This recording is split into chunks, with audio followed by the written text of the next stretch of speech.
A sea of supporters flocked to the Marina Beach, where the late DMK patriarch was laid to rest with full state honours, including a gun salute. M. Karunanidhi was buried next to his mentor, C.N. Annadurai. Several political leaders, including Congress President Rahul Gandhi, Andhra Pradesh Chief Minister Chandrababu Naidu and TMC leader Derek O'Brien, paid final tributes to the veteran politician.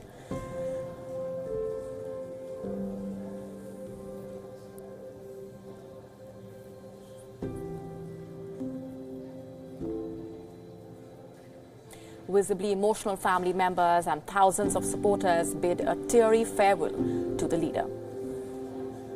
M. Karunanidhi was a renowned scriptwriter in the Tamil film industry. Before he entered politics, he passed away at the age of 94 after a prolonged illness.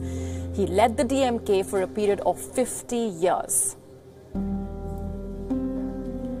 Thousands of supporters accompanied the procession from Rajaji Hall, where the mortal remains of M. Karunanidhi were kept. Among those who paid respects to the DMK Supremo was Prime Minister Narendra Modi, who flew in from New Delhi. On to other updates for now. The International Monetary Fund, or the IMF, has said that India's economy is picking up and growth prospects are looking bright.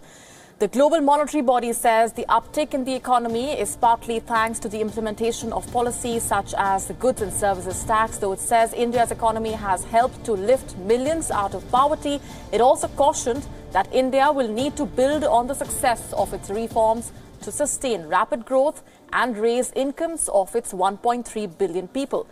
The IMF also had a word of advice for the Reserve Bank of India. It says the bank will need to gradually tighten monetary policies due to rising inflation, which is driven mainly by higher oil prices and a falling rupee. Job creation has become a political hot potato in India. The IMF says India needs to improve labour market regulations, as numerous outdated laws prevent firms from expanding businesses. This, the IMF says, pushes economic activity into the informal parts of the economy. IMF's India head, Ranil Salgado, also says that India must reduce trade documentation requirements and improve governance to attract more foreign investment.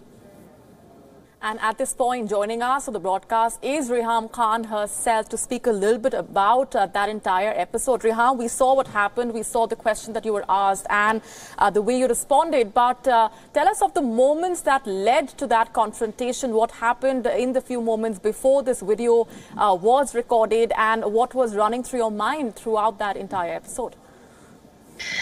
Well, I mean, I'm used to this kind of behavior, and I know who these people are. And you see, what is upsetting to me is not that somebody targets me personally. Me and my children have been putting up with this kind of behavior for the last over 3 years now, even when I was Imran's wife. And I know how the party works. I know how Imran personally encourages this kind of behavior towards his opponents. He calls it Junooni. And it flatters his ego. It flatters the top tier leadership's ego. They have these paid people. This woman actually followed me into the park, and what happened on the day was that normally when somebody asks me for an interview opportunity, I'm never in London, so whenever I drop into London, a lot of journalists then ask for interviews, and we either book a place or they book a place to do this. On that occasion, this gentleman had previously done an interview, and I respect him a lot, and he got a little bit late. So he turned up a little bit late, and I was out on a picnic with my family and friends, and I didn't want to sort of say no to him. So I said, look, I'm here now. We can do a short bit because, you know, you're a little bit late. This is where I am. And he set up somewhere close to where I was with the family. And so I walked over to him and did this, just a little piece to camera that he wanted. And this lady had been following me around, and I had not noticed the interviewer happened to be from Indian origin, and he was from CNN. And you know, it was embarrassing for me that this gentleman must think that all Pakistani women are like this, or all Pakistanis are like this. I can assure you that the Pakistani Twitter paid media agents and the mouthpieces and women like this, they are a minority, a very small minority. There is a cult following that has been brainwashed, that is paid to do these things. And they've been following me around all over London whenever I'm in London. And you see, every single time I've been in London, you've seen me because of these people who follow me around. We, and my children and I mean, have had to restrict our lifestyles, which is very unfair to my children.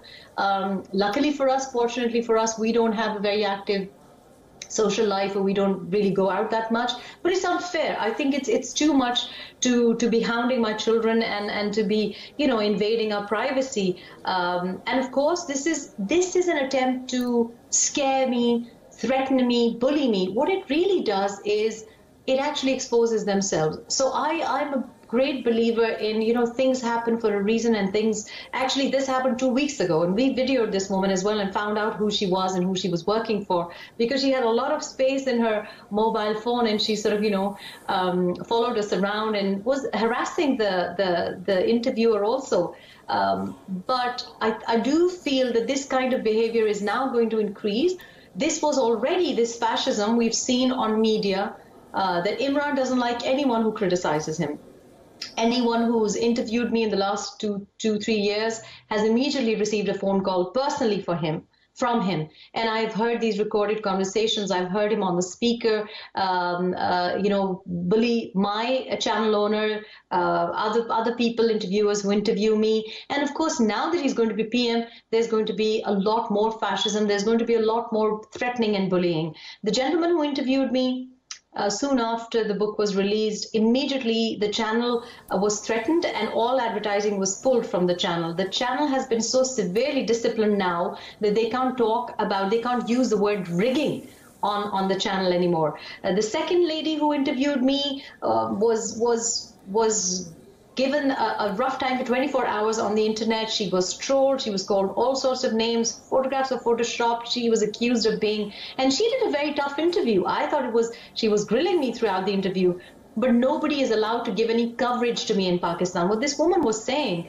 there is UK, US, and India are giving me coverage. People in the UAE are giving me coverage. Pakistani media are threatened if they give me coverage. Similarly, the CNN International lady who interviewed me got a torrent of abuse, and they went public with it. So this is the sort of fascism. This is much worse than a martial law dictator. This is actually much worse than that, and we're going to see a lot more of that, because they will not tolerate dissent, they will not tolerate criticism, and they will go personally to people's homes. They will invade people's privacies. We've seen them do this to the Sharifs. We've seen them cause physical injury by throwing shopping trolleys at people who are friends of the Sharifs. We've seen them kicking front doors. Now, that isn't legal, but this kind of behavior is encouraged by the party. I have witnessed it myself.